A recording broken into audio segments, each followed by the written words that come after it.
Hello, welcome to the Wooden Shoes Workshop in Zaanse Schans. Today we have a great interview with the owner, also the third generations of the family-run business. So Justin, can you introduce a little bit of this place and yourself? Of course. Hi, I'm Justin, third generation of wooden shoemakers here at the Zaanse Schans. We've been here since 1974. Our grandfather started the company out of interest for the craftsmanship of wooden shoemaking, which dates back almost 1,000 years already in Holland. And we are still maintaining the craftsmanship and art of wooden shoemaking nowadays here at the Zaanse Schans.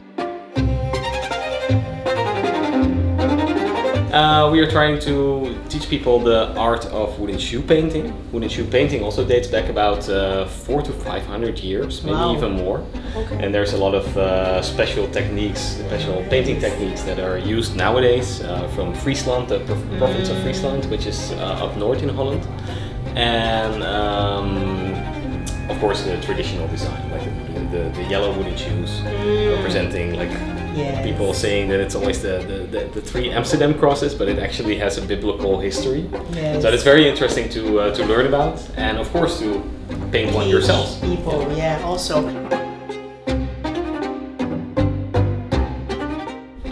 It's going very well. It attracts. We have a nice cooperation, and we see that tech is becoming more important to our business as well. So to have some online visibility is becoming more and more important nowadays. Yes. Of course. Welcome. Come and visit Yes. Holland. Yeah, we are waiting for you, and you're always more than welcome over here.